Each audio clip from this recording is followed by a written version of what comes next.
Okay, so let's dive right in. We've got some really fascinating source material today, looking at things from, well, a pretty unconventional angle. Yeah, we're digging into excerpts from Narconomics, How to Run a Drug Cartel by Tom Wainwright. He used to be the Hmm. Economist's guy down in Mexico. And what's really grabbing about this book is its core idea, which might surprise you. Definitely. Wainwright basically says, look, if you want to actually understand drug cartels and fight them effectively, you can't just focus on the violence. Right. You need to analyze them like they're complex businesses, multinational corporations even, that are all about profit and follow, basic economic rules. Exactly. The book points out that the horrific violence, I mean, it's real. It gets all the headlines, obviously. Of course. But focusing only on that violence can actually distract us. It pulls our attention away from the underlying economic reasons why they do what they do, their strategies, why they're so hard to get rid of. And it's that economic logic, understanding how they think as a business, that Wainwright argues could lead to, well, maybe more effective ways to tackle them, different ways than we've tried before. So that's our mission for this deep dive. We want to unpack this source, understand that business logic. Wainwright talks about how cartels operate in ways that are, frankly, weirdly similar to legit companies. Mm. And then look at some of the specific economic mistakes he says governments have made fighting them. We're going to hit some pretty surprising stuff. Yeah, it's like putting on different glasses. Yeah. Instead of just seeing bad guys, you see market players. It doesn't excuse the horror, but helps understand the mechanics. Absolutely. Okay, part one. Let's look at the business side of cartels, especially in Latin America, using this narconomics framework. The big idea here, like we said, is that even with all the brutality, what really drives these cartels is profit. Just like any company, big or small, they want to make money. And getting that, understanding that profit motive is key. It helps us move past just reacting to the latest awful thing they did. Right. And maybe start predicting how they'll act based on what makes financial sense for them. So Wainwright looks at specific business functions. Let's start with human resources. Yeah. HR for a drug cartel. What's a big challenge there? Well, finding people. Right. You can't just put an ad on LinkedIn. Exactly. Yeah. Recruitment is tough. It has to be secret. It's risky. Yeah. But maybe even trickier is managing the people they do have and dealing with, like, crazy high turnover. Turnover. People just quitting. Not usually quitting, no. Turnover because members get killed all the time or they get arrested and thrown in prison. Ah. So they constantly need fresh bodies just to keep things running, never mind trying to grow. And the book says their main management tool is often just violence, killing or threatening their own people. Yeah, which is, incredibly costly, not just in lives, but for the business. It wrecks morale, cohesion, and it actually makes that turnover problem even worse. It's not exactly a stable way to run things. So, okay, how do they solve this HR mess? Where do they find this endless supply of recruits they seem to need? This is one of the really eye-opening points Wainwright makes. He says prisons are a major, major recruitment center and even training ground. Prisons, like Yeah. a university of crime. Pretty much, yeah. Think about it. Who's in prison? People who already have criminal records? That's a plus for cartels. Right. A lot of them need structure, maybe a job when they get out, and they're all stuck in one place. Easier to find and recruit. The book has this story from back in the 60s in the U.S. about a guy, Carlos, went in for minor marijuana stuff. Yeah, Carlos. And inside, he meets this older guy, George, a serious trafficker. They start talking. George knows about using planes. Carlos has contacts. Uh-huh. They get out, team up, start flying tons of cocaine into the U.S., played a big role in making it popular. And Carlos himself apparently called that prison his university. Said he met money launderers, hitmen, people who knew how to beat extradition, went in small time, came out ready for the big leagues, all learned inside. And it's not just random luck. The source says this became systematic for some groups, like this California prison gang, Our Family. They formed basically to defend themselves against another brutal gang, the Mexican Mafia. So our family needed to grow fast just to survive being preyed upon by the Mexican mafia. How'd they organize to attract people in that situation? They were smart about it. A lot of the founders were Vietnam vets, so they used military ranks, general, captain, lieutenant, soldier. Familiar structure. Okay. But here's the clever bit. They built in rules to stop the bosses from exploiting the lower ranks. Yeah. Soldiers actually elected their captains. And lower ranks could report or even, impeach the generals if they got out of line. Really? Yeah. The rules specifically said higher-ups couldn't rip off the guys below them. made joining them seem way better than the other gangs where you just got used. And they train people, too. Practical skills for, crime. Oh, yeah. How to write coded letters in urine, make basic explosives from match heads, stuff like that. But they also had this screening method that sounds, well, bizarre. What was it? They made potential recruits read self-help books. Wait, what? Self-help books? A violent prison gang? That sounds ridiculous. It does, totally counterintuitive. But the source explains it wasn't about getting better people morally. It was a test. A test. Yeah, think about how a fancy hotel chain like Four Seasons does multiple interviews to find serious, dedicated staff. Okay. Well, running a big drug operation is complex, high-stakes stuff. They need competent, committed people, too. People who won't screw up and get everyone caught. Right. Makes sense. Incompetence is bad for business. Exactly. So making recruits read these books wasn't about self-improvement. It was about testing their discipline, their patience, if they were serious. It weeded out the flakes. A surprisingly smart way to filter their applicants. Okay, so prisons are the talent pool, and they have these structured HR and screening processes that handles getting people for day-to-day operations. But what if Cartel wants to grow really fast? Scale up quickly. Yeah. For rapid expansion, they borrow another trick straight from the business world, franchising. Franchising, like McDonald's expanding everywhere after the war. Sell the brand name, the system, take a cut. Perfect analogy.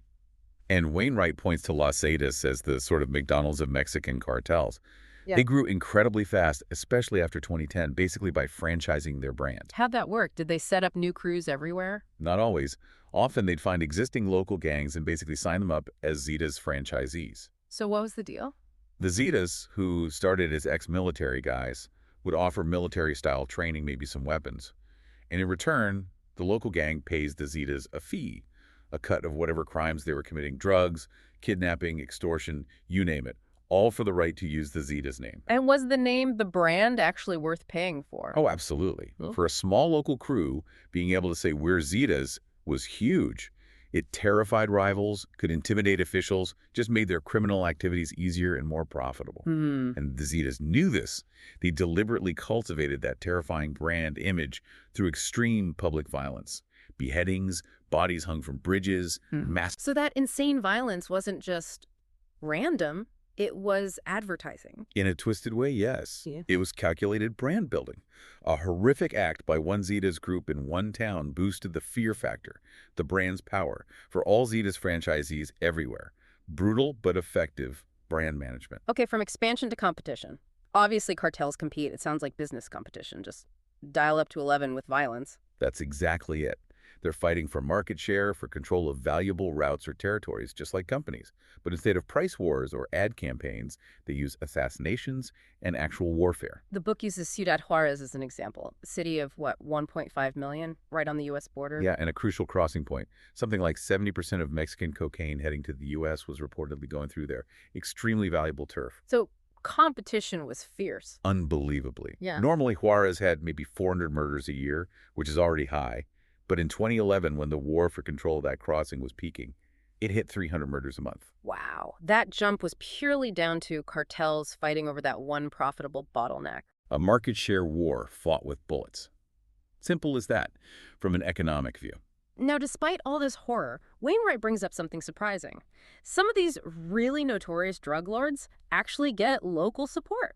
People protect them from the police. Why would anyone do that? Well, the book argues it's usually not about genuine love for the guy. It's more like calculated public relations by the cartel leaders themselves, building goodwill. Like Pablo Escobar building soccer fields in Colombia. Or that our family gang giving out loans. Exactly like that. Acts of charity were providing things the government doesn't.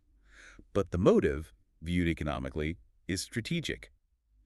If the local population supports you, or at least tolerates you, They want snitch to the cops. right, it makes it way harder for police to find you, to gather intel. It gives you operational security. Public support is a valuable asset in the crime business. They even do actual, advertising. Those banners they hang up in towns, like in Juarez. Yeah, banners sometimes signed by big names like El Chapo from the Sinaloa cartel. They'd appear in public squares. What did they say? Often they'd attack rivals, like another group called Delinea.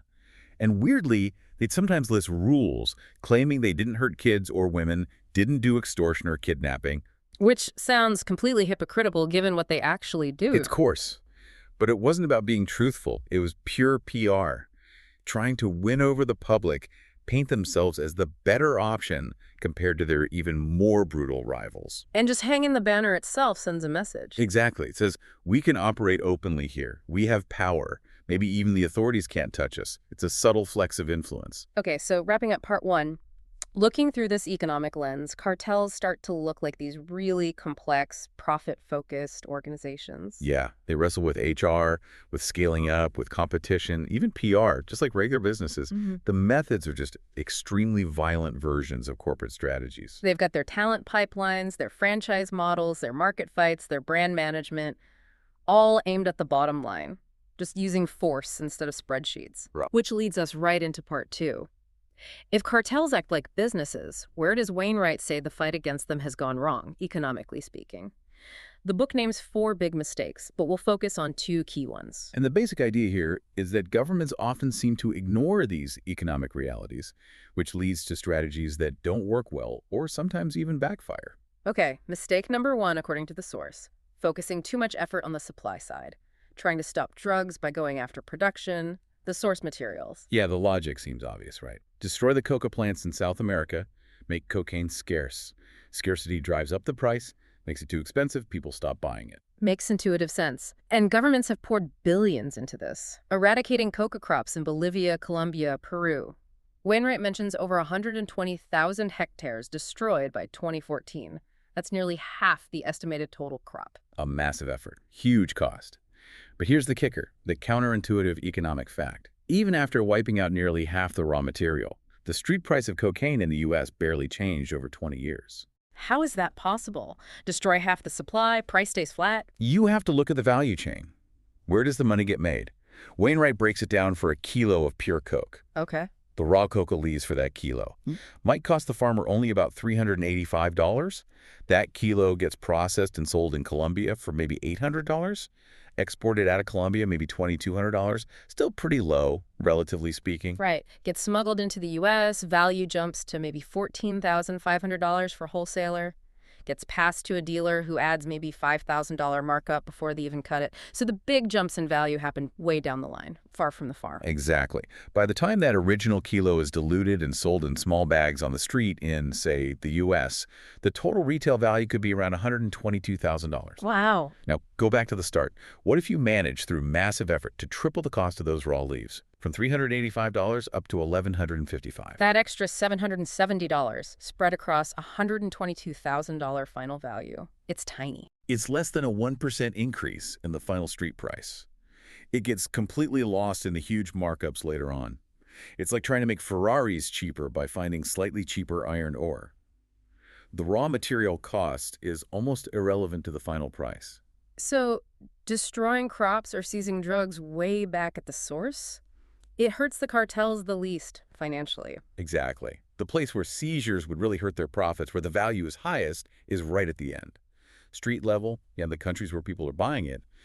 But even just seizing drugs there runs into another economic problem, demand. Right, because addiction makes demand inelastic, as economists say. Yeah. People who are severely addicted will find ways to pay, even if the price goes up a bit. So making the drug more expensive through seizures doesn't necessarily stop them using it. It just means they spend more money. Which actually increases the total amount of money flowing into the drug market and into the cartel's pockets. Perversely, yes. Which is why Wainwright argues for a big shift. Focus less on supply, more on the demand side. Prevention, and especially treatment for addiction. Now that raises questions. How would that work? The source uses the Swiss heroin program as a kind of economic case study. Right, the Swiss experiment, it sounds radical, basically providing legal free heroin. Free heroin. Sounds like giving up. Well, it wasn't for everyone. It was a tightly controlled medical program for a specific group. Long-term, severe addicts who hadn't responded to anything else. About 3,000 people. But crucially, this small group was estimated to consume something like 60% of all the heroin sold illegally in Switzerland. Okay, so the heaviest users. How did giving them free legal heroin hit the illegal market? It absolutely crushed it economically. First, you took the cartel's single biggest customer base, these high-volume addicts, off the market entirely. They didn't need illegal dealers anymore. Okay. Second, many of these severe addicts fund their habit by dealing drugs themselves at the street level. So the program also removed a chunk of the low-level distribution network. Ah, I see. Took away the best customers and some of the sellers. Exactly. The whole economic value proposition of the Swiss heroin market just collapsed for the cartels. And did it actually help with addiction overall? The results were pretty striking. In Zurich, for example, new registrations for heroin addiction dropped massively from 850 back in 1990 down to just 150 by 2005. It showed that treating addiction as a health problem, focusing on reducing demand that way, could get results that just trying to bust dealers couldn't. Okay, so mistake, #1. Oh. Too much focus on supply, not enough on demand. What's the second big economic mistake Wainwright points out? It's about how the money is spent, specifically spending way too much on enforcement, police arrests, seizures, compared to spending on prevention and rehabilitation. We spend, what, $100 billion globally a year on the drug war? Wainwright says the problem isn't just the huge amount. It's how it's divided up. Mm. So much goes to the tough on crime stuff, more police, more prisons, military gear, and not nearly enough goes to the things that might stop people getting involved in the first place or help them get out, the long-term prevention stuff. He uses that example from New Hampshire. Small town buys a $300,000 armored vehicle they hardly ever use. Right. While at the same time, the state was cutting funds for education and rehab programs inside prisons because they couldn't afford them. It seems backwards, but spending on cops and arrests feels like the most direct way to fight drugs, doesn't it? It feels direct, yeah. More arrests, fewer drugs on the street seems logical. But the argument here is that money spent on prevention, even if it looks less direct, can be like small money, big impact down the road. Exactly. If you invest in stopping people becoming users or helping inmates turn their lives around so they don't reoffend or join cartels, you shrink the whole market. You reduce crime in the long run, save lives, and ultimately need less enforcement later. And the Dominican Republic's prison as school idea sounds like putting that prevention idea into practice right inside the system. It really does. They rethought their prisons completely, moved away from just punishment, aiming specifically to cut reoffending rates and, crucially, choke off that cartel recruitment pipeline inside the prisons we talked about earlier. How did they change the prisons? They actually tried to make the environment less harsh. Added things like art, music, better food. Sounds maybe soft, but the idea is in brutal prisons, inmates join gangs for protection. That feeds the cartels. Makes sense. They also separated their really hardcore gang leaders and banned all cell phones, even for guards, to cut off communication networks. And education was key. Mandatory, basic literacy, but also courses in law, psychology, plus real job skills, training crafts, baking, and help finding a job after release. Give people actual options besides crime. And the guards were different, too. Huge difference. Instead of low-paid, easily corrupted guards, they trained professional educational workers, paid them triple. Their job was seen as helping rehabilitation, not just locking doors. That sounds way more expensive per inmate. It was about $12 a day, double the old prisons, but here's the payoff. The reoffending rate for people coming out of these new prisons dropped like a stone, from around 50% down to less than 3% in just 3 years. Wow, less than 3%. That's incredible. That's the economic return on investment. Costs more upfront, but you drastically cut future crime, you starve the cartels of recruits, you save countless resources down the line. It disrupts the cartel business model at its core. Smart spending. Wainwright gets into a couple of other mistakes, too, like trying to fight global networks with national police forces and the problems with aiming for total prohibition versus realistic control. Lots more in the book if you're interested. But the core message is pretty consistent. Yeah. If you ignore the economics of the drug trade, your efforts to fight it are likely to be inefficient or maybe even make things worse. So let's bring this home for you, the listener.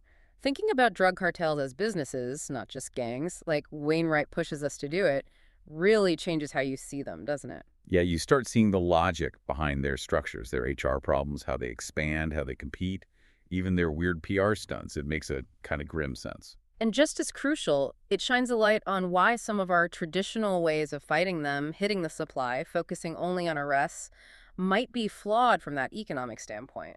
It really builds the case that maybe focusing on demand, on prevention, on smart rehabilitation, maybe that's where the smarter, more effective strategies lie, even if they seem less direct at first glance. Hopefully this deep dive gave you a good handle on these complex ideas, pulling out some of the most surprising and thought-provoking points from the source. It's definitely a different lens to look through. Makes you question the standard narrative and think about the underlying forces at play. So here's a final thought to leave you with. If applying business principles to drug cartels gives us these unexpected insights and shows how some obvious solutions might be wrong, where else could this work? Hmm. Think about other big, complicated social issues, poverty, education, maybe even climate change. Could looking at them through a totally different, unconventional lens reveal hidden problems or unlock surprising solutions that we're missing right now? What common sense approach might actually be counterproductive if we just looked at it differently? Definitely something worth mulling over.